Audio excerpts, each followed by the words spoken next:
Pourquoi tant de haine? Comment peut-on accepter La haine. La haine intacte. La vengeance et la haine. Ce n'est pas acceptable. Je vous demande de vous arrêter. Pourquoi tant de haine?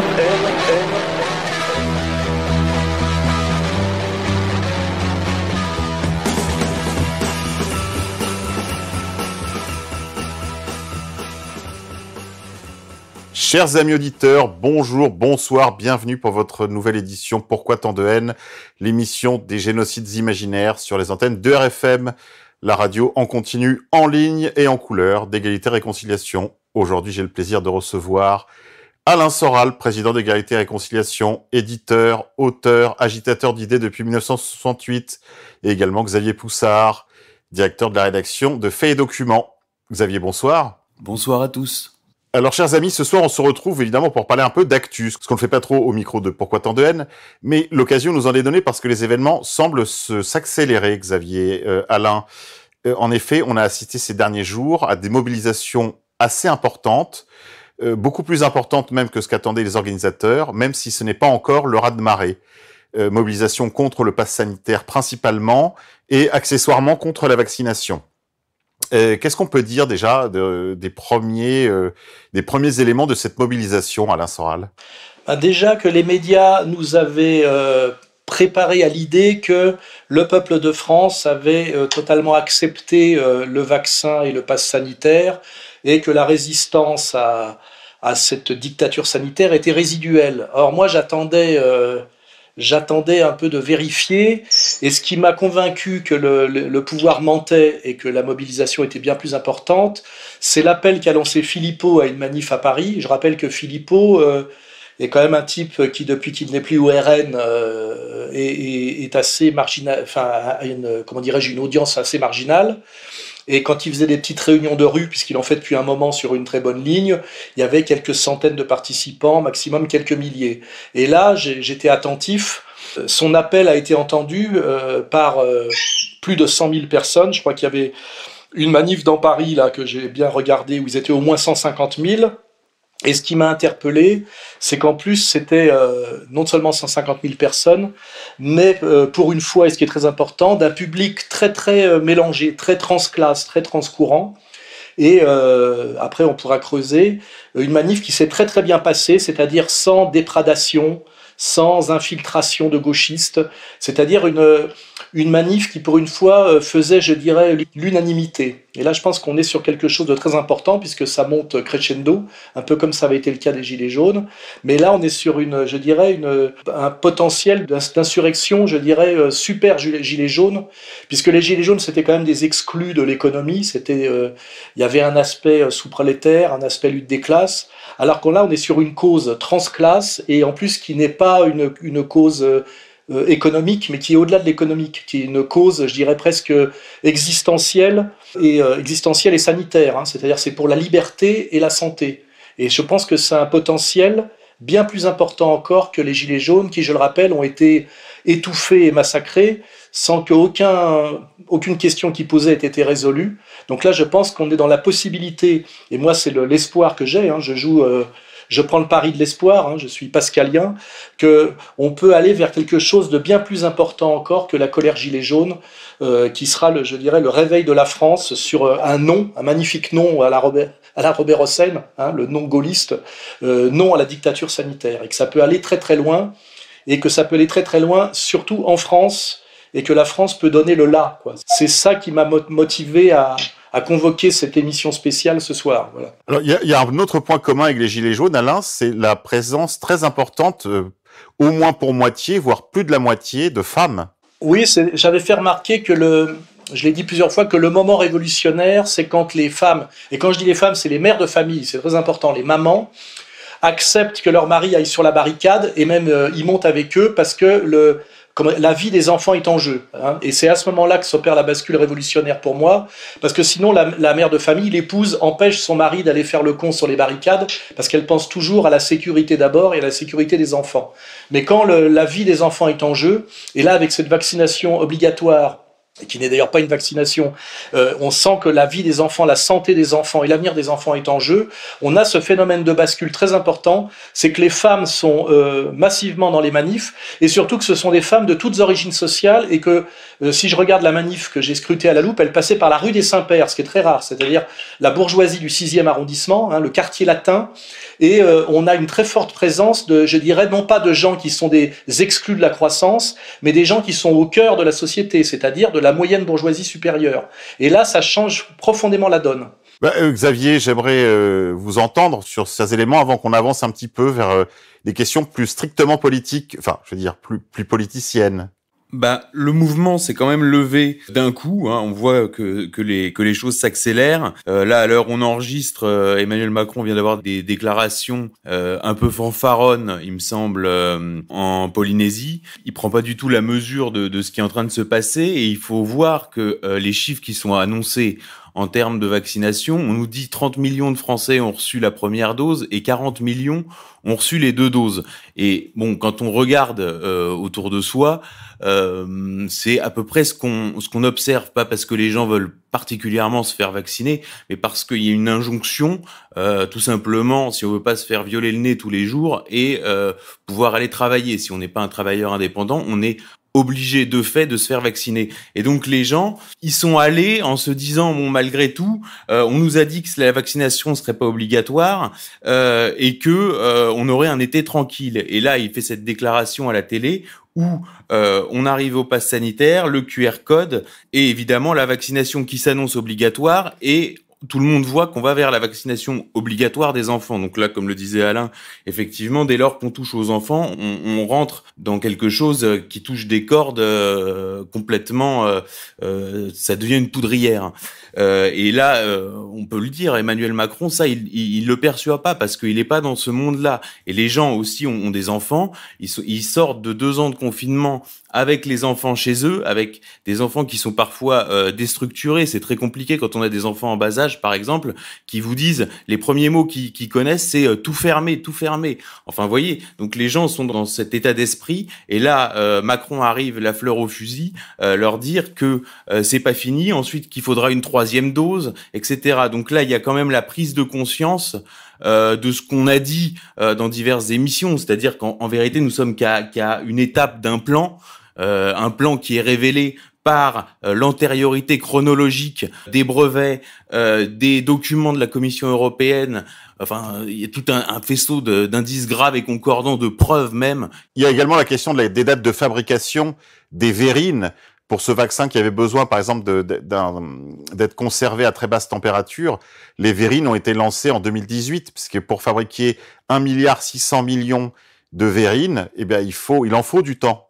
Non, et puis il y a le roadmap sur le site de la Commission européenne, hein, les gens peuvent le consulter. C'est un document très simple, un PDF qui s'appelle Roadmap pour la vaccination et qui annonce le pass vaccinal européen mis en place sur la période 2019-2022, et ce document est daté de mars 2019 et tout le monde peut le consulter. Donc il y a une antériorité, donc il y a un plan. Donc c'est ça que les gens doivent comprendre, et que, à mon avis, ils ont compris, c'est qu'ils ne sont qu'à une étape d'un plan. Et jusque-là, ils ont accordé, et ils ont pris pour argent comptant la parole publique dans une certaine mesure, ont accepté de la croire, se sont fait vacciner en se disant, bon, au moins on aura l'été tranquille, et puis, on laissait le doute, si vous voulez, à la parole publique, et on laissait sa chance à la parole publique, et là, ils ont vu qu'ils étaient menés en bateau et qu'on leur mentait une fois de plus. Oui, je voudrais juste citer la dernière prise de parole de Olivier Véran, qui avait été conservé par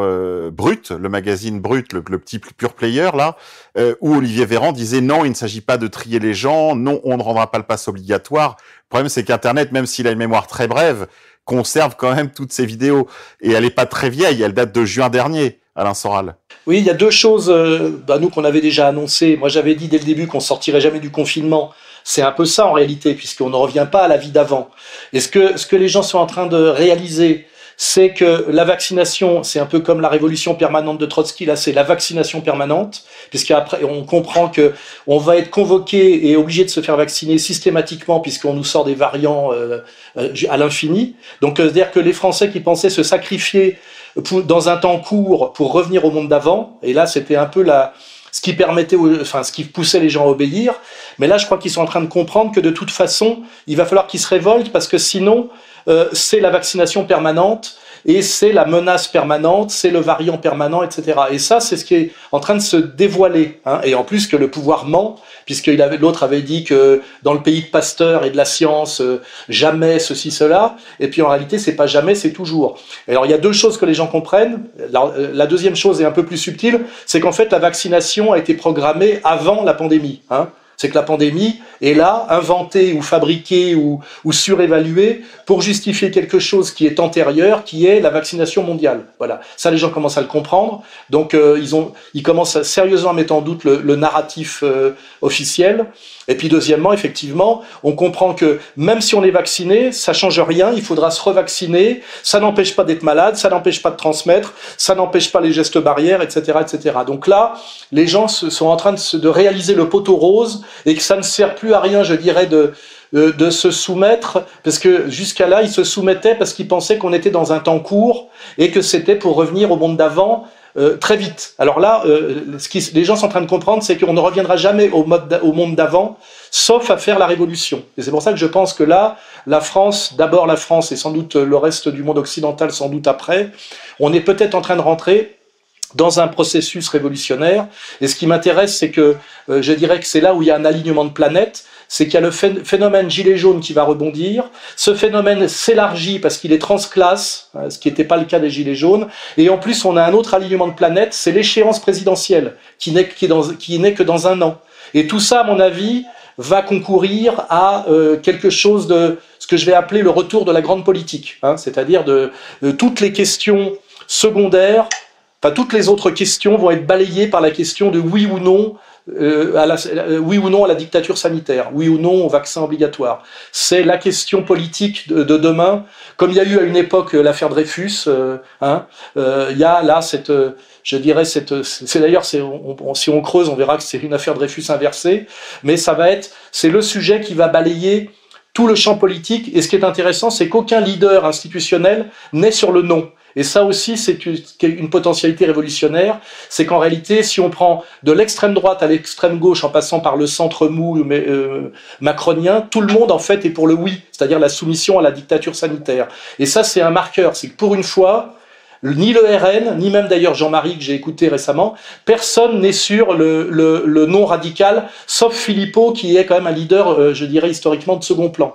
Et tout ça, ça me paraît être le phénomène disruptif qui va aussi balayer, là c'est pour les gens de notre milieu, qui va balayer aussi l'effet Zemmour, hein, parce que pareil, Zemmour est pour le oui. Et on n'a pas de leader, je dirais, charismatique de premier plan qui porte le non, c'est-à-dire l'opposition, hein, puisque la politique, c'est quand même la binarité. Tout le monde est sur le oui, à part Philippot, et le non est la grande cause qui va grandir, et je dirais la condition et la possibilité de renouer avec la grande politique, et pour la France, la possibilité aussi de renouer avec sa grande histoire, hein, son histoire révolutionnaire. C'est pour ça que moi je prends le pari qu'il est en train de se jouer là quelque chose de très important. Et j'attendais, avant de lancer ce message d'espoir, de voir un peu les statistiques des manifs. Et je vois quand même que, effectivement, comme on le dit depuis quelque temps, et on l'a vérifié avec l'élection de Trump, il n'y a plus aucun rapport entre le commentaire journalistique, médiatique et la réalité.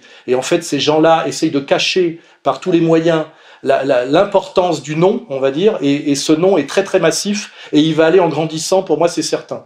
Alors évidemment, je peux me tromper, mais je vous dis, là, je prends un pari pascalien. Je veux croire en la France, je veux croire en l'avenir, je veux croire que c'est ça qui va nous permettre enfin de vivre des moments politiquement dignes de ce nom, et pas des petits moments foireux sur le prix du mètre cube d'eau courante ou de gaz, quoi. Alors, avant de continuer sur les aspects strictement politiques et les conséquences considérables de cette crise, il n'y a pas d'autre terme, crise politique qui s'annonce devant le mur populaire qui semble s'élever, Un petit mot quand même, un peu anecdotique, mais c'est intéressant.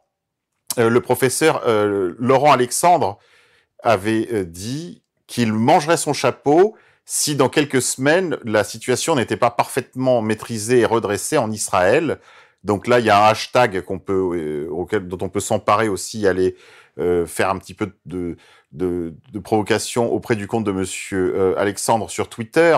Il avait promis de manger son chapeau, donc vous pouvez le solliciter en lui disant « mange ton chapeau ». Et puis il y a un autre troll, alors c'est à la fois un peu d'un autre niveau, d'un niveau bien plus bas bien sûr, mais aussi un peu la même veine, parce qu'on voit bien qu'il y a comme une communication souterraine entre tous ces animateurs du spectacle. C'est le cas de Daniel Conversano, qui s'est fait injecter donc publiquement, qui est un défenseur farouche de toutes les thèses justement zététiciennes et puis on va dire progressistes en diable à la Laurent Alexandre, qui avait promis il y a 1 mois et demi de faire un bilan. Or le bilan, c'est maintenant le pass sanitaire et la vaccination obligatoire. Enfin, l'injection obligatoire. Il avait dit, Conversano, les dissidents à la Soral, il avait mis moi et démocratie participative, hein, il nous avait associés et il nous avait montré du doigt nommément. Nous disions que nous ne sortirions jamais de tout ça, or on allait en sortir très vite et qu'il faudrait bien qu'on fasse notre mea culpa. Et je pense qu'il a dit ça déjà, c'est Xavier qui m'avait transmis la date. Xavier, quand est-ce qu'il a dit ça En mars 2020. Voilà, en mars 2020, on est en août 2021, je crois.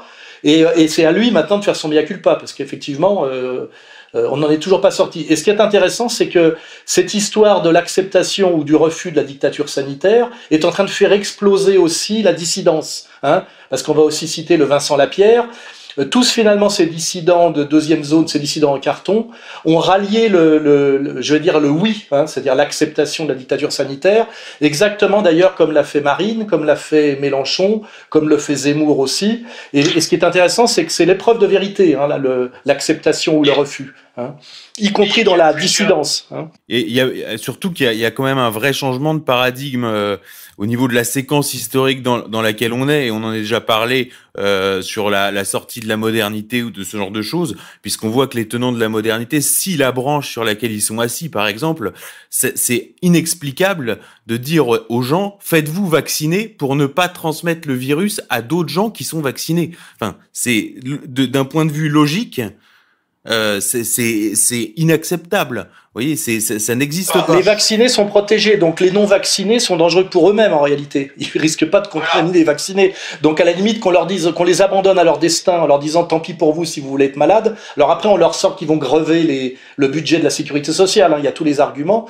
Mais surtout ce qui est intéressant, c'est que quand on va chercher à gauche ou à droite, on a quand même des professeurs de haut niveau qui nous disent que la vaccination n'empêche pas de la contamination et même la vaccination accélère la mutation des variants. Donc sur le plan scientifique, rien ne tient debout du discours officiel, qui est le discours de Macron. Hein, il faut se vacciner pour protéger soi-même et les autres, et ne pas se vacciner est un acte incivique, irresponsable. Je crois qu'il y a même un rabbin, un leader de l'église protestante et un leader de l'islam officiel français qui ont dit que la vaccination était justifiée par le premier terme du décalogue, je crois, tu ne tueras point. Donc tu ne tueras point, ils ont dit, ça veut dire tu dois te vacciner. C'est pour vous dire le niveau d'injonction malhonnête qu'on a atteint. Et rien que ça déjà est quand même très louche, qu'un pouvoir dont la marque est quand même le mépris du peuple en face tellement pour soi-disant nous aider et nous protéger, c'est très très louche quoi. Hein. En général, ils ont plutôt tendance à nous abandonner à notre misère quand on voit la politique, les conséquences sociales de la politique du pouvoir en France, notamment depuis la rigueur depuis 83. Ça ne les a jamais gênés de mettre le peuple sur la paille et en souffrance. On voit bien comment ont été traités les gilets jaunes. Et là, d'un seul coup, on dirait que tout est fait pour nous sauver malgré nous. Hein. Et quand on a un peu d'instinct et d'intuition, on se dit qu'il y a quelque chose de louche. Hein. Dans cette volonté à tout prix du pouvoir de nous vacciner, soi-disant pour notre santé. On sent bien que c'est pour toute autre chose. Hein. Et ça, je pense que chaque jour un peu plus, les gens le comprennent, parce que le discours officiel est complètement aberrant, il n'a pas de sens, et puis parce que aussi la violence qui est exercée maintenant sur les gens qui en fait, qui résistent à la dictature sanitaire. Hein. Ils sont menacés de plus en plus violemment. Et plus ils sont menacés, plus ça favorise la résistance. C'est ça qui est intéressant. D'ailleurs, là-dessus, il faudrait quand même effectivement le côté inconscient de Macron qui nous fait un peu penser à Marie-Antoinette, hein, vient aussi du fait que c'est un type qui n'a pas d'enfant, effectivement, qui n'a pas de vie de famille. Hein. On pourra d'ailleurs à un moment donné creuser un peu plus sur l'étrange biographie pleine de trous de Macron et de sa femme. Ce type est totalement déconnecté de la réalité, et je pense que tout ça aussi fait partie de l'alignement de planète. Hein. On a l'impression effectivement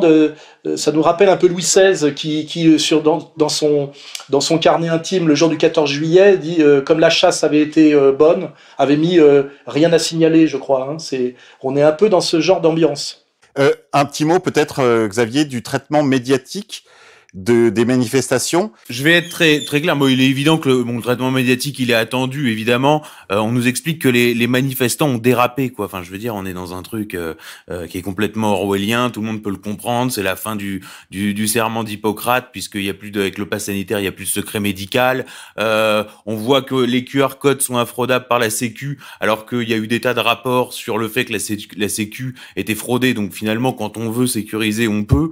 Donc on comprend plein de choses en même temps, donc on rentre dans un autre monde, et sur ce monde-là justement, si vous voulez, on est rentré dans la phase Covid, puis ensuite il y a eu la phase de l'élection américaine, où ce sont deux phases où là j'ai vu que il y avait plus rien à voir, si vous voulez, entre le discours médiatique et le réel, et donc là je me suis réintéressé à 2017 pour essayer de comprendre comment allait se passer l'élection de 2022, et sur ce que Régis de Castelnau, c'est le premier à avoir employé l'expression, a appelé l'opération Macron, qui est vraiment une opération, et quand on comprend le parcours de Macron, quand on comprend l'élection de 2017, on comprend en fait l'élection déjà américaine, on comprend la séquence Covid, parce qu'on est en fait sur les mêmes mécanismes.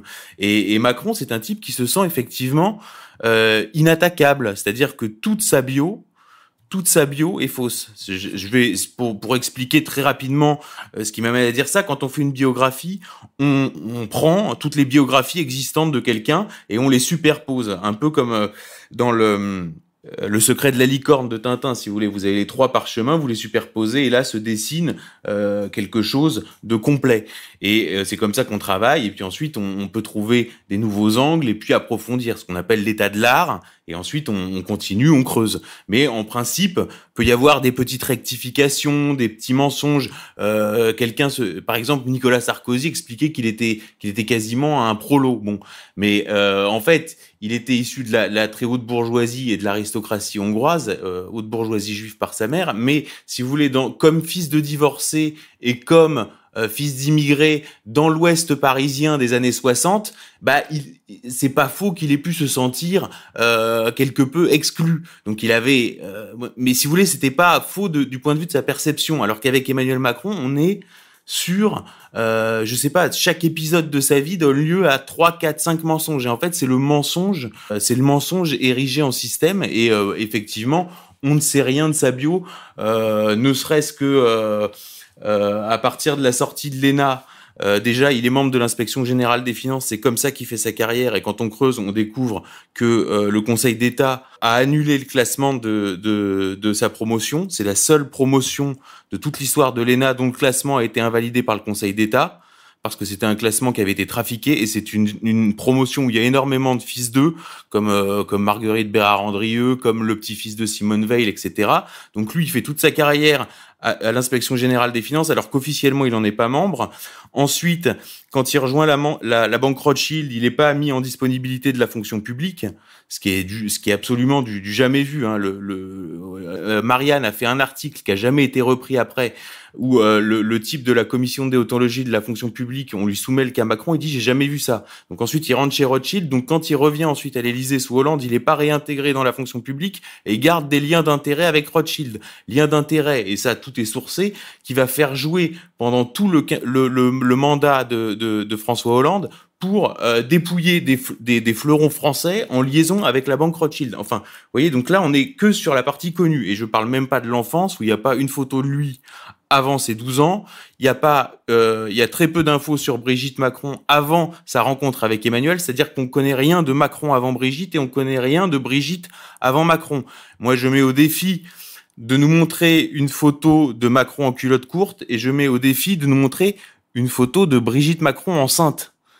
Ça, j'aimerais bien, parce que ce serait intéressant, par exemple, parce qu'elle a 3 enfants. C'est une belle histoire à raconter. En plus, ils s'entendent bien avec Macron. C'est vrai, il est arrivé dans la vie de cette famille. Il avait 14 ans. Il est sorti avec la mère quand on avait 39. Et les 3 enfants ont délaissé le père, qui est mort dans la solitude et le dénuement le plus total.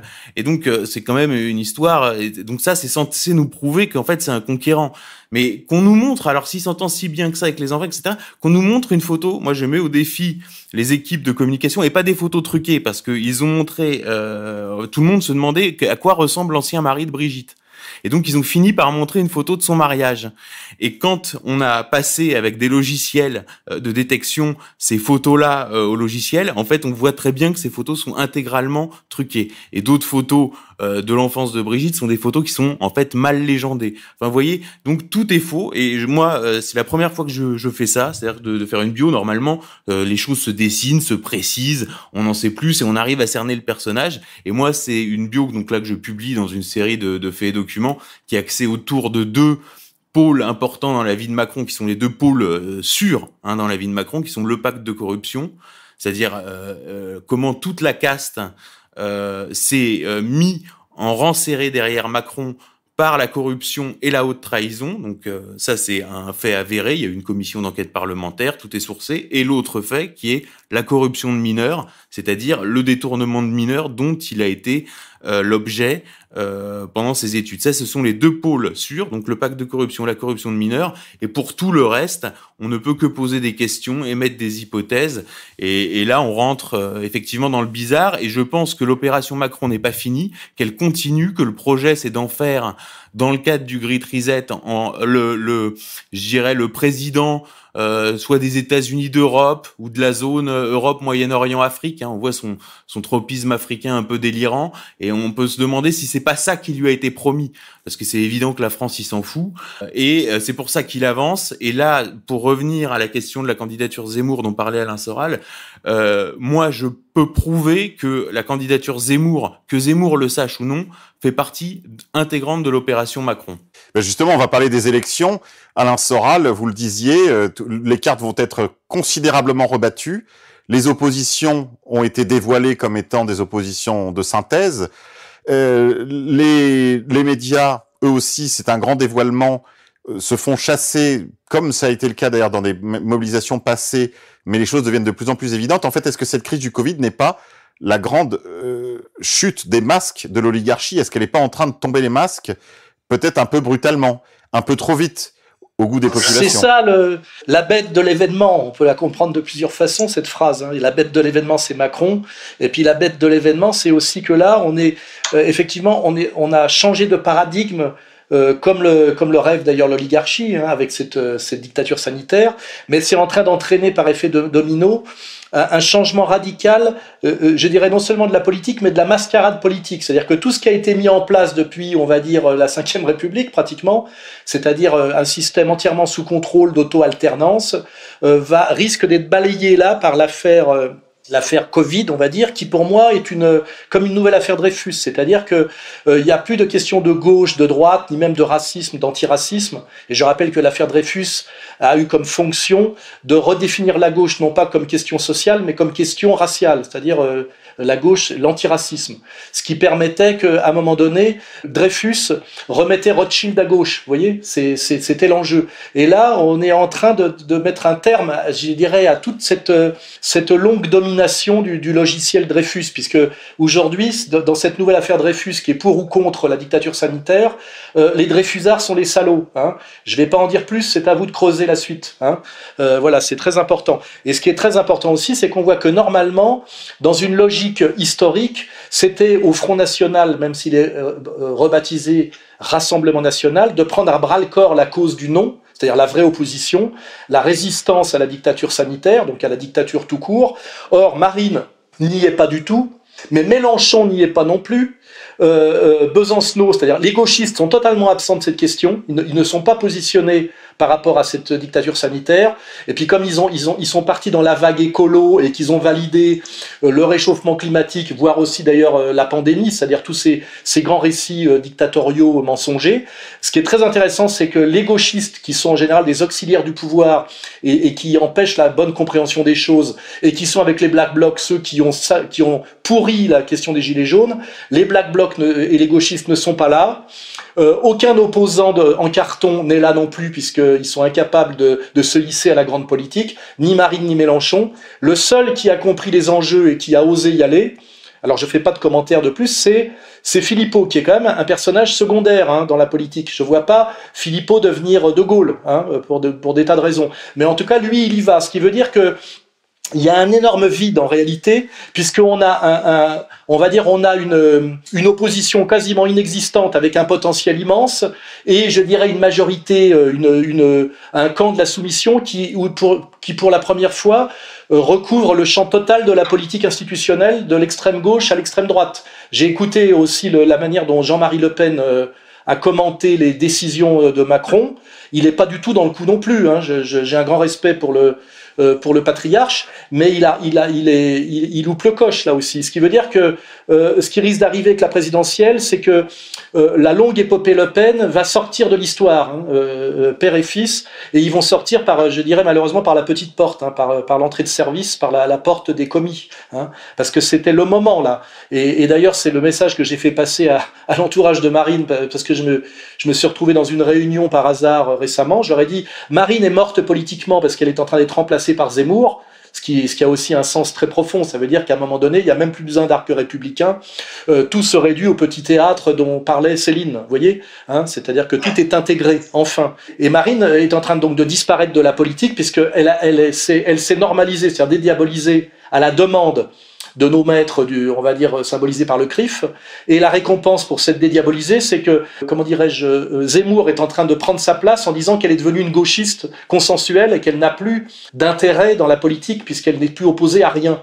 Voilà. Donc là, il y a toujours cette même la manière dont sont récompensés les soumis, c'est pour ceux qui connaissent bien l'histoire, c'est que Marine Le Pen devrait avoir l'intelligence de prendre à bras-le-corps ce combat pour le non, ce combat pour la France, ce combat pour le refus de la dictature, qui est vraiment le logiciel français intégral. On peut tout mettre dedans. On peut mettre De Gaulle, Jean Moulin, la Révolution française, le nom de Robert Hossein, et même si on ne veut pas tomber dans un complotisme à la Soral, mettre cette dictature sanitaire sur le dos des Chinois, ou au moins d'une société à la chinoise.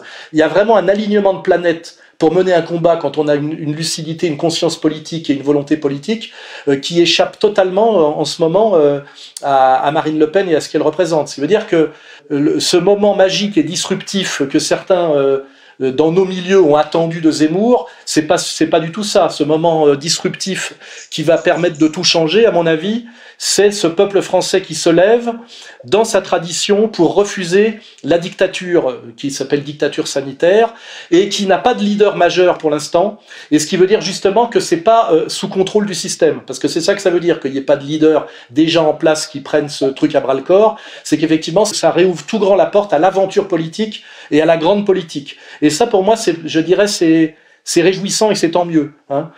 J'espère que ça va se vérifier, c'est-à-dire que toute cette manque de grandeur, ce manque de courage de Marine Le Pen va l'amener au bout à être totalement sorti du jeu. C'est la fin de l'épopée Le Pen, je dirais. Et le Zemmour qu'on a programmé pour prendre la place va lui-même se retrouver dans une position assez décentrée et marginale, puisque le grand sujet, ça va être la résistance à la dictature sanitaire, et il n'est pas du tout positionné sur cette question. Et pour moi, l'avenir, c'est ça, c'est qui est positionné franchement et courageusement sur cette question. On a Philippot, on a Lassalle, de manière un peu moins marquée. On a en fait tous les gens qui, pour moi, ont on a même un peu du poignant, tous les gens qui en fait incarnent en fait la France depuis des années, ce qu'on appelle, je ne sais pas quelle était l'appellation officielle, c'est ceux qui refusent de se soumettre au nouvel ordre mondial et à la place qui est dévolue à la France demain dans ce nouvel ordre mondial. Et pour moi, ça c'est le grand phénomène disruptif, pour employer un mot qu'on utilise en ce moment pour parler du phénomène Zemmour. Xavier, on a déjà discuté la dernière fois de comment Marine Le Pen était incapable de faire le boulot, c'est-à-dire elle dit aujourd'hui des sottises que même la gauche des années 80 n'aurait jamais osé prononcer du genre l'islam est compatible avec la République française. Là, ça amène à un autre élément de prospective pour rejoindre et puis compléter ce que disait Alain, c'est que l'État profond, le pouvoir profond, appelons-le comme on veut, va essayer justement d'échapper à ce nouveau clivage, à cette nouvelle affaire Dreyfus pour en imposer un autre. Là, par exemple, je vois dans le Parisien avant-hier un article sur la menace terroriste, comme on a eu exactement en octobre, au moment où ça commençait à chauffer précisément sur l'actualité Covid, on a eu une grosse séquence avec Samuel Paty, le terrorisme, etc. Là, on voit que Mélenchon, qui est positionné dans sa nouvelle réaffectation, dans son nouveau rôle, qui est de déshonorer l'antisémitisme, c'est ça le rôle objectif de Mélenchon, a fait le lien justement sur l'actualité terroriste et le rapport entre l'actualité terroriste et l'actualité politique. On voit aussi un autre phénomène que je trouve intéressant dans les pays notamment du sud de l'Europe où on voit les migrants arriver. On voit des migrants arriver qui n'ont rien à voir avec ce qui est arrivé avant. On n'a plus rien à voir avec le travailleur malien des années 90-2000. Là, on voit arriver principalement, alors d'après les chiffres que j'ai, du Nigeria et de Guinée. Donc là, j'invite les auditeurs à regarder l'actualité récente de ces deux pays. Des hordes de types qui sont habillés je dirais dernier cri, avec des vêtements de marque, neufs, des lunettes de soleil, casquettes, les téléphones portables, les écouteurs, enfin vraiment, ils sont tout équipés. Bon, évidemment, l'Union européenne les paye pour venir, ça c'est officiel, mais je me demande dans quelle mesure on n'est pas face à du mercenariat. Donc là, je lance un appel à information, hein, c'est vraiment de la pure intuition, mais je me demande si on n'est pas en train de faire rentrer en Europe des colonnes de mercenaires issus de conflits en Guinée ou au Nigeria pour justement déclencher des conflits qui vont parasiter et casser le clivage Covid. Alors, et donc on voit bien, et là c'est ce que j'explique sur Zemmour, partie prenante. Donc là on voit bien qu'il y a un vrai projet autour de Zemmour. Moi j'y ai pas cru au début, mais bon là médiatiquement on voit bien qu'il y a un vrai projet. Et on voit aussi que Macron a déjà joué la carte à droite en 2017. Rappelez-vous la visite au Puy du Fou. Il va voir De Villiers en disant, alors qu'il est encore ministre socialiste, il dit l'honnêteté m'oblige à vous dire que je suis pas socialiste, et toute la droite catholique qui spamme sur Macron. Et donc là, est-ce que Zemmour, dans quelle mesure Zemmour va être un pion de l'opération Macron? Et là, je veux juste donner un fait, bon, qui est une exclusivité que je vous réserve, qui est deux personnages clés de l'équipe de campagne de Zemmour dont les noms n'ont pas été donnés par la presse. Et ça, c'est intéressant parce que moi, si j'ai eu l'information avec des contacts dans le monde de la finance, c'est que objectivement, tous les journalistes de Paris sont déjà au courant. Donc, c'est deux noms qui ne sortent jamais. On vous donne que les catholiques ou à la limite Paul-Marie Couteau, ce genre de gens, Charles Gave, l'IFP, etc. Tout l'organigramme est sorti, sauf les deux personnes les plus importantes, qui sont deux transfuges de la banque Rothschild. Le premier, il est chargé de la levée de fonds, et il a une société qui s'appelle Check My Guest. Il s'appelle Julien Madar. Il vient de la banque Rothschild. Le deuxième est banquier chez JP Morgan. Alors lui, il a été évoqué dans un article de Marianne, mais on a dit banquier chez JP Morgan s'occupe du programme d'Éric Zemmour. Et moi, je pose la question, mais qui est J? Et alors, j'ai regardé. Qui est J? Alors, et ce J s'appelle Jonathan Nadler. Donc, inutile de vous dire que si vous étiez banquier chez Rothschild ou chez JP Morgan et que vous faisiez des levées de fonds pour égalité, réconciliation, ou même sans aller jusque-là pour le Front National de Jean-Marie Le Pen dans les années 90, enfin, vous étiez mis à la porte manu militari. Ça vous venait pas à l'esprit. Donc, si ces gens-là, sur leurs heures de travail, font la campagne d'Éric Zemmour exactement comme les salariés de Rothschild ont fait la campagne de Macron en 2017 sur leurs heures de travail, c'est que le zemmourisme, que Zemmour en soit conscient ou non à la limite, je veux dire, je le mets pas en cause lui. Vous voyez, il y a plusieurs niveaux dans la manipulation. Là, je publie toute une série sur les manipulations de Macron, comment ça fonctionne, qui sont des manipulations avec 1, 2, 3, 4 couches sédimentées de mensonges, vous voyez, et de manipulation avec l'utilisation d'individus qui vont être amenés à répéter les mensonges aux journalistes sans en être conscients, vous voyez. Et Zemmour, vous verrez, et je pense que si JP Morgan et Rothschild mettent leurs hommes à son service, quand on sait que la présidence Macron, en vérité, c'est la dictature Rothschild. Hein, on va pas aller par quatre chemins. C'est une évidence. Tout son parcours le prouve. On peut effectivement dire qu'Éric Zemmour est partie intégrante de l'opération Macron. Encore faudra-t-il casser le nouveau clivage que vient de définir Alain. Oui, qui est je dirais le moment où l'histoire vient un peu contrecarrer les plans de l'oligarchie et de la domination. C'est pour ça que moi, c'est le grand moment là que je vois de retour de la grande politique, c'est effectivement cette dictature sanitaire qui croyait qu'elle avait fait tout le boulot de mensonges médiatiques, d'épuisement par le confinement, de promesses de déconfinement, etc., et que le peuple, comment dirais-je, la viande était suffisamment attendrie pour qu'on la cuise, quoi. Hein. C'est que j'ai l'impression que le peuple de France va à nouveau nous surprendre et renouer avec sa grande histoire, hein, qui est quand même la capacité à certains moments, quand on s'y attend pas, à se lever pour dire non. Et j'ai l'impression d'ailleurs que, je dirais presque quand je pose des questions aux étrangers, qu'il y a l'espoir que les Français montrent la voie, hein, et que beaucoup attendent que les Français se lèvent les premiers. Et ça, c'est l'espoir que j'ai et le pari que je prends, parce que je crois que moi, la politique, c'est quand même prendre le pari sur le bien, ou c'est pas toujours, comment dirais-je, jouer la carte de la défaite permanente, qui est quand même un truc de commentaire esthétisant, quoi.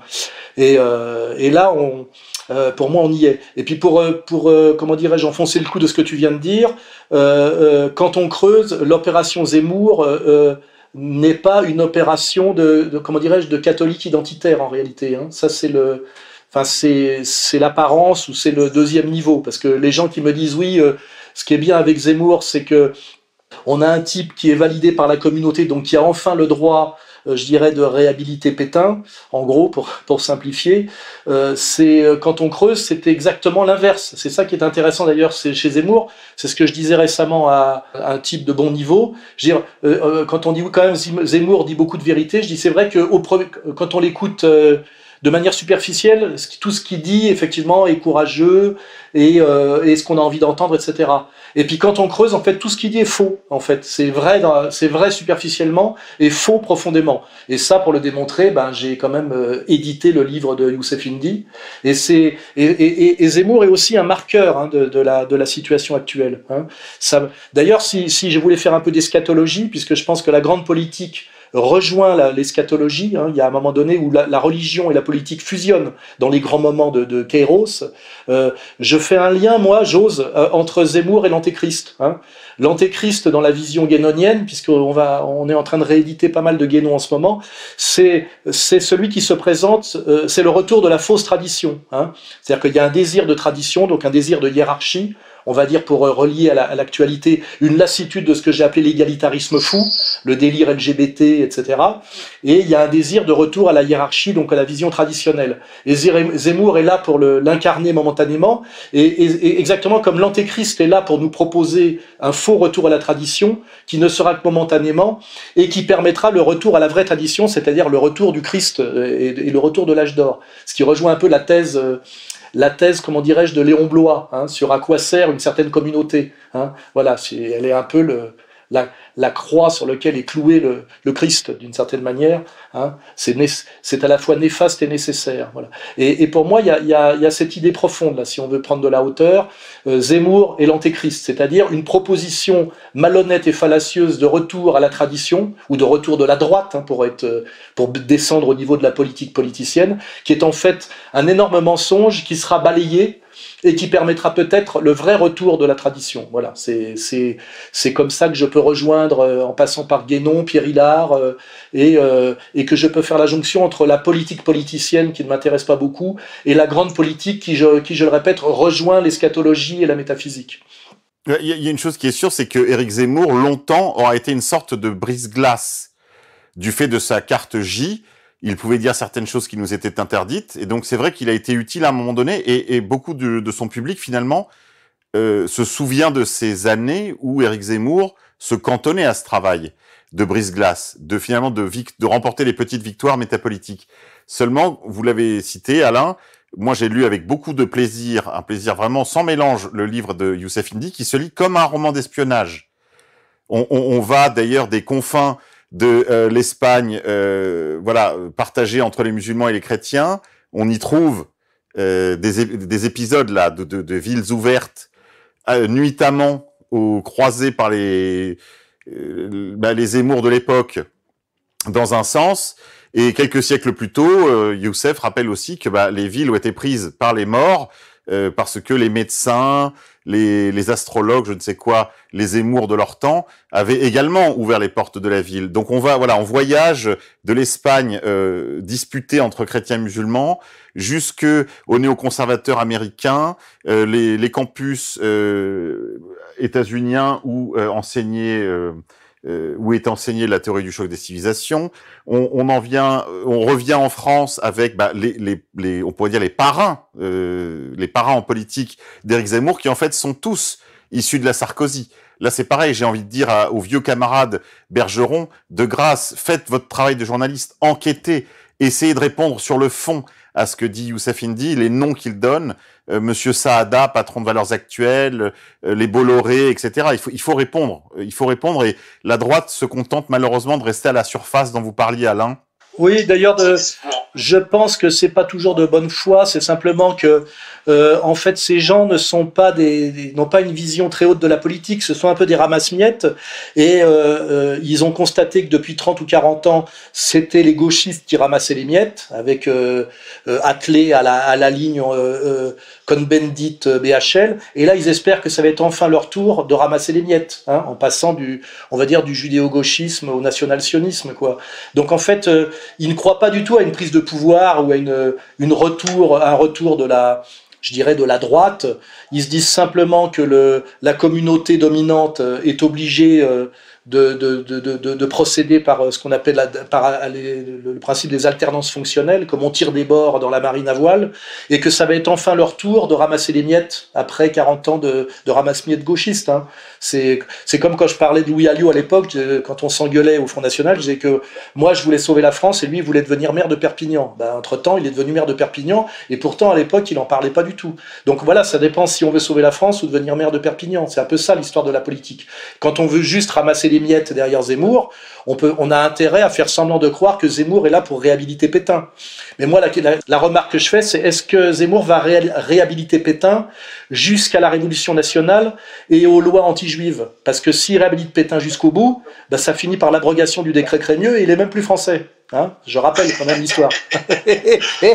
Alors justement, amusant, dans le même ordre d'idée, alors là aussi un petit peu anecdotique, mais révélateur, les propos tenus par Monsieur Ménard, qui lui est un covidiste échevelé. Il veut, on savait déjà qu'il avait une veine très libérale sécuritaire, identitaire sécuritaire, disons-nous, libéral identitaire sécuritaire. Mais là, sur le Covid, il s'est montré, je dirais, au-delà de toutes les espérances des droitards, des Zemmouriens, et dans le même temps, et c'est ça qui est intéressant, c'est que là on vit vraiment un moment de dévoilement, il a posté un tweet pour, en gros, témoigner sa sympathie aux descendants de Rouge espagnol qui avaient eu à souffrir du pronunciamento du général Franco et de toutes les suites horribles que le fascisme propage alentour. C'est un droitard quand même d'un genre très spécial, Xavier Poussard. Oui, déjà, moi, je connais pas ce monsieur, mais bon, faut quand même jamais oublier qu'il y a 10 ans, c'est un type qui emmerdait les Chinois avec Cohn-Bendit, et puis après, il a découvert qu'il y avait des Arabes à Béziers, donc il est devenu Front National. Avant, il avait été trotskiste pour le Reporter sans frontières, d'ailleurs, qui s'est prononcé pour la censure des fake news, soi-disant. Enfin, ça va toujours dans un sens, les fake news. Évidemment, je sais pas quoi dire, c'est ce qu'on appelle un boomer, quoi. Enfin, c'est-à-dire que c'est même pas une question de personne, je pense qu'il y il y a des problèmes générationnels très profonds. D'ailleurs, on va voir que la fracture Covid, d'ailleurs c'est pour ça que ils peuvent pas se jouer la fracture Covid, anti-Covid, parce qu'en fait cette fracture-là va être générationnelle. C'est-à-dire qu'il y a quand même une génération qui n'arrive pas à voir au-delà de là il faut voir les gens qui votent. D'ailleurs Maxime Tandonnet dans le Figaro a sorti que le total des gens qui avaient voté Marine plus RN plus Macron, c'était quelque chose comme 6%. Enfin c'est dérisoire. Et en fait les gens qui continuent à voter sont les boomers, les gens qui vont se faire vacciner volontiers sont les boomers parce que ils sont dans un univers mental de la société de consommation occidentale d'après-guerre où on se fait vacciner et on va voter. Bon voilà qui est la destruction de la société de consommation. Et Robert Ménard, c'est un, je te dis, il y a 10 ans, il emmerdait les Chinois avec Cohn-Bendit, quoi, tu vois. Bon, si je veux compléter, il y a 10 ans, Robert Ménard m'invitait chaque fois qu'il le pouvait, soit à des colloques c'était au musée de la photo, je crois, vous pouvez vérifier, où je me retrouvais face à l'ancien président de la Ligue des droits de l'homme. Il me donnait des interviews assez complaisantes dans son magazine qui s'appelait Média. Et ce qu'il faut rappeler, c'est que Ménard est un pied noir, donc il a un gros tropisme anti-maghrébin, ce qu'on peut comprendre, hein, parce que c'est des gens qui ont été chassés d'Algérie, je crois. Mais aussi, rappelez-vous quand le fils Clarfeld lui avait jeté un verre à la figure chez Ardisson, hein, il avait aussi un certain intérêt pour certaines thèses alternatives historiques d'une importance majeure et qui ont été interdites par une certaine loi. Pour ceux qui voient de quoi je parle, vous voyez. Donc en fait, il a plusieurs facettes, le Ménard. Et je dis, un mec comme Ménard, si vraiment à un moment donné, cette nouvelle affaire Dreyfus qui s'appelle la cause Covid et anti-Covid va jusqu'au bout, il pourrait à nouveau nous surprendre. Ça a été quelqu'un qui m'a, comment dirais-je, donné des marques d'amitié assez profondes, et ça pourrait revenir un jour, vous voyez, à la faveur des événements. Je crois que nos dominants devraient se rappeler de l'histoire, hein, c'est-à-dire qu'il y a eu février 34 où ils ont eu un peu peur, et puis derrière ça a réagi au niveau de nos élites, hein, des loges et des 200 familles par le Front populaire, et puis on croyait que tout était sous contrôle, et puis finalement ces mêmes nous poussent à déclarer la guerre à Hitler alors qu'ils nous avaient empêché de la préparer. Et ben il y a la défaite, et puis à la faveur de la défaite il y a Pétain et la Révolution nationale, vous voyez, qui effectivement retire sa nationalité à Zemmour. Et ça, les gens, les mêmes gens qui nous dominent aujourd'hui ont été très surpris de voir à quel point une bourgeoisie française qui croyait dominée et qui croyait être totalement allégeante s'est retournée violemment contre eux, hein, voilà. Donc moi je vous dis, sur tous ces personnages là que j'ai bien connus, et Ménard je l'ai bien connu, et sa femme aussi, je peux vous dire que il pourrait nous réserver des surprises si à un moment donné le rapport de force basculait, hein. Et c'est ça qui va être aussi intéressant dans les temps à venir, c'est qu'on risque de voir des gens changer de camp assez massivement, assez violemment, hein. Et ça, c'est d'ailleurs la marque des moments troublés de l'histoire, hein. Je crois que il y a une citation qui disait je crois que c'est Benoît Méchain qui disait on finit rarement la guerre dans le camp où on l'a commencé, à moins qu'on ait pu se payer le luxe de trahir 2 fois. Très bon. Merci Alain. On a parlé tout à l'heure des alternances fonctionnelles droite-gauche. Il y a une autre alternance dans les agendas, vous l'avez dit Alain tout à l'heure, c'est l'emploi ou le réemploi depuis octobre avec des variations de volume du terrorisme de synthèse. On sent bien que c'est quand même un petit peu la cartouche de secours de l'oligarchie en ce moment. On a vu passer plusieurs articles, Xavier. Il y a un 3e agenda dont on a longuement parlé dans une de nos émissions spéciales, le Grand Reset ou le Grand Ménage, sur votre initiative, Alain. C'est la question du chaos climatique. On voit qu'il y a des incendies et des inondations également importantes ici et là. Un incendie monstre dans l'Aube ces derniers jours. Des inondations en Allemagne et dans le nord de la France. En Belgique, est-ce que on peut voir aussi le retour de cet agenda, je dirais, suite à l'épuisement relatif ou à la trop forte résistance à la question covidienne? En tout cas, on voit que le traitement médiatique là des manifs qui ont été bien plus massives que prévu. Pour ceux qui ont regardé comment les journaux télévisés en rendaient compte, ils nous parlaient d'abord des problèmes climatiques. Tornade en Chine, après de l'ouverture des Jeux Olympiques, ils essayaient de reléguer la question du non à la dictature sanitaire en 3e ou 4e sujet de journal. Donc je pense pas qu'on puisse se servir en ce moment du réchauffement climatique, qu'on va pouvoir se servir du terrorisme islamique ou d'ailleurs du chaos migratoire là, puisque effectivement je veux rebondir sur ce que disait tout à l'heure notre camarade Xavier, c'est qu'on est passé effectivement du travailleur immigré issu de notre empire colonial, c'est-à-dire travailleur immigré francophone, à un migrant qui n'est pas là du tout pour travailler, qui n'a aucun rapport avec la France, qui ne parle pas français, et qui est sans doute une armée, pas prolétarienne, mais une armée de réserve pour, j'irais, faire un travail bien plus violent encore qui était dévolu il y a encore au Black Bloc. Vous voyez, c'est sûr qu'il y a cette stratégie de la part de l'oligarchie, qui est l'oligarchie la plus dégueulasse qui ait jamais existé. Et là, Macron incarne parfaitement cette illégitimité totale et cette trahison totale de la France et du poste qu'il est censé, des responsabilités qu'il est censé exercer. On est dans une période, pour moi, un peu révolutionnaire où ça sent un peu la guillotine. Hein. C'est-à-dire que si le peuple prend conscience de à quoi sert Macron et quel est son agenda et quel est son rapport au peuple de France et à la France, il risque de finir comme d'autres ont fini dans l'histoire. La longue histoire révolutionnaire de la France, hein. Ça se sent. Et puis en plus, il a le profil, c'est-à-dire qu'il ne comprend pas et il méprise. Hein. Il ne dose pas. Hein. Il y va à fond. Hein, voilà. Et ça, c'est je vous dis, l'oligarchie est tellement malhonnête, tellement dégueulasse qu'elle est capable, à un moment donné, pour essayer effectivement de gommer cette nouvelle ligne de partage politique, ce nouveau rapport gauche-droite qui s'appelle dictature sanitaire ou liberté française, ils sont capables effectivement de nous coller du migrant famélique et psychotique pour effectivement remplacer les Black Blocs à un niveau encore supérieur de violence. Hein. Ils sont capables de tout. Et d'ailleurs, c'est ce qu'on est en train de découvrir avec le Covid. C'est que le pouvoir oligarchique est capable de tout. C'est-à-dire d'empoisonner les gosses, de nous enfermer, de nous masquer, de mentir à un niveau jamais égalé. C'est un grand moment de vérité, ce qu'on vit en ce moment. C'est-à-dire que c'est un peu comme...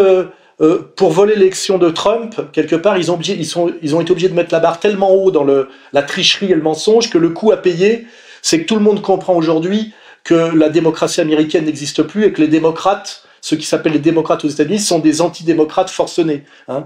Et ça, donc, chaque fois que le pouvoir oligarchique pour se maintenir est obligé de passer à un niveau de mensonge et de violence supérieur, c'est une carte de plus qui donne à l'adversaire pour le futur. Hein, c'est ça qu'il faut comprendre. Hein. C'est comme ça d'ailleurs que marche l'histoire. Hein.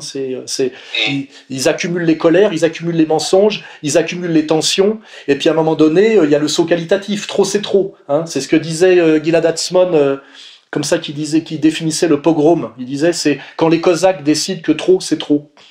Xavier Poussard. Oui, il a fallu en user bien des patiences, disait Céline. Mais non, ce qui est sûr, c'est que la propagande en France est extrêmement forte, à tel point que les Français qui vivent relativement sous cloche ont l'impression que la situation est partout pareil à l'international. Or, je regardais en préparant rapidement l'émission, alors ça change tous les jours, donc c'est un peu compliqué, mais la carte du pass sanitaire à l'international et la carte de la vaccination obligatoire. Enfin, nous, on est dans la zone ultra rouge. Et il y a deux pays qui y sont, c'est la France, donc la fille aînée de l'Église, et l'Italie, l'Église. Donc c'est très très clair qu'il y a un projet de destruction de ce côté-là. J'ajoute que le Covid, la crise du Covid, qu'on peut analyser comme une sorte de guerre mondiale infra-étatique, c'est-à-dire interne à chaque État, mais qui a commencé par une démobilisation générale. C'est très particulier.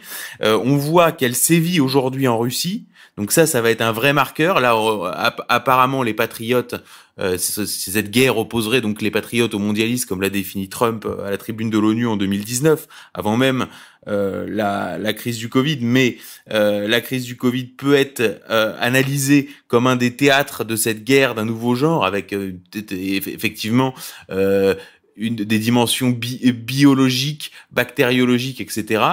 Dans cette guerre, on voit que la Russie est un théâtre important aujourd'hui de cette guerre entre Moscou et Poutine. Est-ce que Poutine va aller jusqu'à faire ce qu'a fait Xi Jinping, c'est-à-dire purger véritablement l'appareil d'État russe, parce que là il y a un documentaire sur Arte que j'invite les gens à voir, qui est très intéressant sur Xi Jinping, où tout ce qui est reproché à Xi Jinping nous le rendrait plutôt sympathique, c'est-à-dire que il a effectivement purgé toute l'aile libérale comprador des élites chinoises. Là c'est la disparition récente de Jack Ma, le patron d'Alibaba, qu'on a pu observer. Donc est-ce que Poutine va aller jusqu'à cette purge, ou est-ce que la Russie va basculer? Ça, ce sera un vrai marqueur, puisque le peuple français, lui, est obligé de se battre seul parce qu'il n'y a pas de parti de l'élite qui est avec lui. Moi, j'ai fiché tous les gens qui sont au siècle, on fiche la caste, si vous voulez. Il y a pas de tout est verrouillé en France au niveau médiatique, au niveau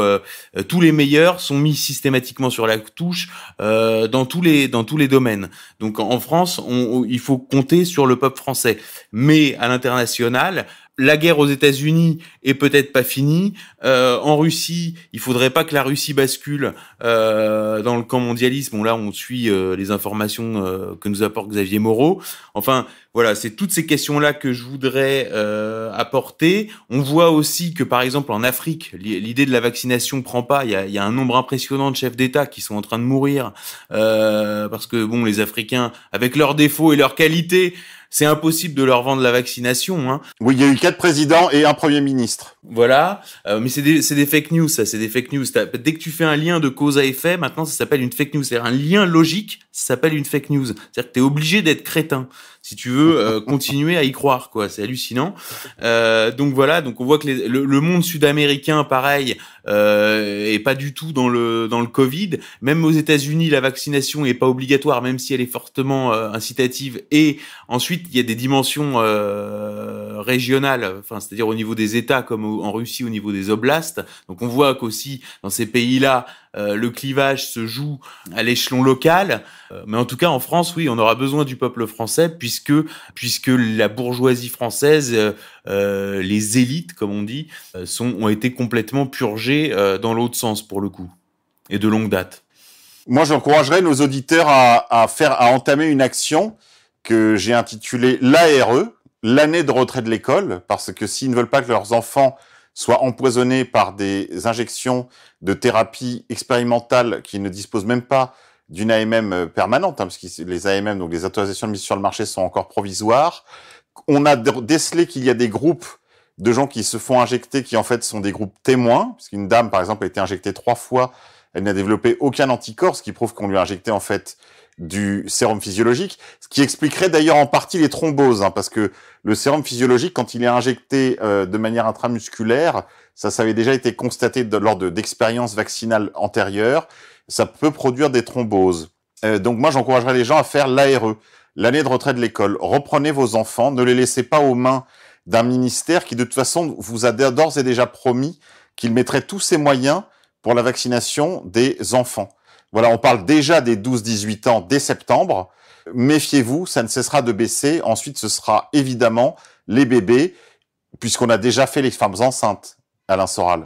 Oui, mais moi, là, je suis un optimiste né, et puis je crois à la France, c'est mon équipe. Je pense que ça pètera avant. Moi, je vois, j'ai une petite fille de 12 ans, je discute avec sa mère. Elle ne veut pas qu'elle soit vaccinée, parce que c'est pas. On va rappeler que ce vaccin n'est pas un vaccin, c'est de la thérapie génique. On va rappeler qu'un vaccin, c'est quand on inocule dans un organisme un virus désactivé pour que le système immunitaire l'identifie comme virus actif et donc produise des anticorps, qui fait que ces anticorps sont là préalablement si jamais un vrai virus actif venait à attaquer l'organisme. C'est ça un virus. Là, c'est ça un vaccin, je veux dire. Là, on n'est pas dans un vaccin, on est dans quelque chose de beaucoup plus expérimental. expérimentale de beaucoup plus compliqué, de beaucoup plus dangereux, qui s'appelle une thérapie génique, hein, c'est de l'OGM humain. Et donc déjà, le premier combat, c'est comme refuser le terme d'antisémitisme impropre et préférer parler de judéophobie. Ben c'est pareil, là, c'est moi, à la limite, si je veux ruser, je dis moi, je suis pas contre le vaccin, mais je suis contre ce truc-là. Hein, voilà, voilà, c'est pas un vaccin, c'est la première chose à dire. Et les gens ont quand même très peur de ce truc bizarre expérimental qui fait qu'on magnétise les petites cuillères, hein, et ils ont très peur pour leurs gosses. Et je pense que ça devrait basculer avant. Hein. Je pense qu'il y a des gens qui vont commencer à avoir peur de vouloir forcer ça. C'est de même que d'ailleurs, il n'y a pas les effectifs vraiment pour mettre en place cette dictature sanitaire. C'est ça qu'on est en train de réaliser. Il n'y a pas les effectifs. Le système est quand même à la fois dans un bluff et dans une méconnaissance de la réalité du terrain, parce qu'ils confondent la soumission de leur comment dirais-je, référent direct avec l'ambiance générale des exécutants de terrain. Rappelez-vous quand même de l'époque de la quenelle, hein, 2012, où tous les gens faisaient des quenelles chez les pompiers, chez les flics, chez les gendarmes, au GIGN, partout. Et en fait, ils ont été sanctionnés, ils osent plus, mais l'arrière-pensée, le fond est toujours là. Et je crois qu'à un moment donné, je vois pas comment par exemple, un contrôleur de train syndiqué, on va lui demander en plus de contrôler le billet, de contrôler la vaccination ou le test, avec le risque à un moment donné de se faire casser la gueule, quoi. Et pareil au niveau des caissières de supermarchés ou de vigiles, à un moment donné, il y a au niveau de la base, il y a pas, les exécutants vont quand ils vont voir que le danger monte, la colère monte, ils vont s'envoler comme une volée de moineaux. Et le pouvoir n'a pas vraiment conscience de ça. On avait déjà vu ça au début avec les gilets jaunes, hein, que les flics voulaient pas trop y aller. Bon, après, il y a eu un vrai travail pour que ça se fasse quand même. Mais je crois que là, on est passé dans quelque chose de bien plus grave. Hein. On est passé dans quelque chose qui a à voir avec la santé publique, la vie des enfants. Et moi, mon espoir, hein, mais parce que je pense que l'espoir, c'est la politique, c'est l'espoir. Sinon, si on fait pas de politique, c'est qu'ils arriveront même pas à l'étape de vaccination des enfants. Je pense qu'ils vont même pas y arriver. Parce que les exécutants ne sont pas là. Il faut pas oublier que nos maîtres, là, sont dans un monde virtuel. Hein. D'ailleurs, ils sont dans un monde totalement électronique, je sais pas comment on peut dire, là, numérique, sur des espèces de trucs mathématiques, etc. Mais ils sont très peu sur le terrain. Macron est tout à fait le symbole et le symptôme de cette inconscience. Il se balade là en croyant qu'il est comme un roi aimé, alors qu'en fait, moi je trouve qu'il prend déjà beaucoup de risques, physiques même. Hein. Il est quand même détesté. Parce que même là, quand il est je crois il est où, à Tahiti, c'est ça ? Ouais. Il est là dans des régions qui sont sur des valeurs traditionnelles, assez machistes, avec des mecs virils. D'ailleurs, je crois que la Légion étrangère a installé un bureau de recrutement là-bas. C'est-à-dire en ce moment, la Légion compte beaucoup sur les gens de cette région parce qu'ils veulent plus recruter de musulmans, ce qu'on peut comprendre compte tenu de l'ambiance générale. Et je pense que ces Polynésiens prennent Macron pour une petite pédale et le méprisent violemment. Hein. Macron ne se rend pas compte, quoi. Je crois les gens confondent la France avec les lecteurs du Figaro et le 17e arrondissement. Hein. Mais je pense que en réalité, Macron est détesté et méprisé par la majorité des Français, de même que la majorité des Français sont inquiets et n'aiment pas Éric Zemmour. Hein, ils s'en méfient. Et je crois que le problème, c'est que mais c'est le problème des élites consanguines, c'est qu'au bout d'un moment, ils finissent à croire à leur propre propagande parce qu'ils n'ont plus que des valets autour d'eux et ils sont plus qu'entre eux. C'est-à-dire que la propagande, c'est bien quand on la diffuse, mais ça devient dangereux quand on se met à y croire soi-même. Et c'est un peu ça qui est en train de se passer en ce moment avec nos élites complètement dégénérées, c'est que ils produisent de la propagande, mais que au niveau de la deuxième et troisième génération, puisqu'on est beaucoup sur des fils de boomers aujourd'hui, ils sont dans une telle consanguinité, dans un tel entre-soi, qui finissent par croire à la propagande. Et ça, c'est très dangereux. La dernière chose qu'il faut faire quand on veut dominer, c'est ne pas croire à la propagande qu'on vend aux abrutis. Et comme marqueur, parce qu'il faut établir des liens, la manière dont on a attribué la Palme d'Or au dernier festival de Cannes, d'ailleurs présidé par Spike Lee, ancien antisémite carabiné retourné, déguisé en rose et grotesque là, et qui valide tout le narratif Covid intégral, hein, et on a filé ça un espèce de film délirant, dégueulasse, qui a été applaudi comme un chef-d'œuvre par tout le microcosme, comment dirais-je, du Festival de Cannes et du cinéma d'État français, parce que c'est un cinéma d'État. Et après, moi, je me suis amusé à regarder les commentaires et les critiques des gens qui étaient allés voir le film, vous savez, sur Allociné.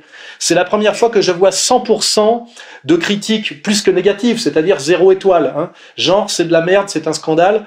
Et il se passe ce qu'on voyait parfois dans les années 70 avec le cinéma expérimental, mais là, c'était pas des films qui avaient la Palme d'Or à Cannes, hein. C'était des films faits avec des bouts de ficelle par des allumés qui avaient pris trop de drogue. C'est que à la fin de la projection, il n'y a plus personne dans la salle. Vous voyez, c'est ça. Et ça, c'est cette disjonction totale entre cet entre-soi dégénéré et la réalité, je dirais même, du marché du cinéma, et la preuve par le culturel de masse de tout ça. Hein, c'est-à-dire que nos maîtres, leur fragilité aujourd'hui, avec leurs exécutants, n'ont plus conscience. Il y a tellement longtemps qu'ils ne sont pas allés sur le terrain, il y a tellement longtemps qu'ils méprisent le peuple, qu'ils se sont mis à croire comment dirais-je, à la propagande, alors que normalement leur boulot c'est de la diffuser, c'est pas de la gober. Hein, voilà. Et ça, c'est un marqueur aussi très important. Xavier ? Et on voit que c'est aussi la fin de l'ancien monde, c'est-à-dire que Macron, qu'on nous a vendu comme le nouveau monde, quand on creuse, c'est vraiment la queue de comète, c'est la queue de comète de l'ancien monde, exactement comme cette Palme d'Or du Festival de Cannes, qui est la queue de comète de Almodovar, Breya, etc. Et on arrive au bout du bout, et on voit que c'est vraiment, c'est la fin. Et à côté de ça, a fait ce qu'on appelle un buzz, là, la bande-annonce du nouveau Ridley Scott. Et je me suis intéressé au sujet qui était traité. Et alors là, pour le coup, on est vraiment dans l'anti-Grit Reset, quoi. C'est un truc hyper traditionnel, que des blancs en armure. Ça se passe en France. C'est sur le duel judiciaire, c'est-à-dire le moment où c'est Dieu qui rend la justice à travers le combat sur une histoire entre deux hommes autour d'une femme, avec la femme qui risque d'être passée au bûcher au terme de ce duel judiciaire, avec des moyens complètement incroyables. Enfin, je sais pas si vous avez vu cette bande-annonce, mais c'est absolument quand on regarde la bande-annonce du film de la Palme d'Or au Festival de Cannes et du film de Ridley Scott qui sort début 2022 et que tout le monde attend, on se dit qu'il y a vraiment là on voit la séparation totale. Alors sur Ridley Scott, on voit qu'il y a quand même des gens qui comprennent où est le business, ce que veut le peuple, et ce que veut le peuple, c'est évidemment ce retour à la tradition, c'est-à-dire des films avec des armées en armure sous la croix dans la France médiévale. Il me semble de Philippe le Bel, avec des duels judiciaires pour une femme. Voilà, c'est ça que veut le peuple international. Mais pas avec du Guesclin joué par Éric Zemmour. Hein.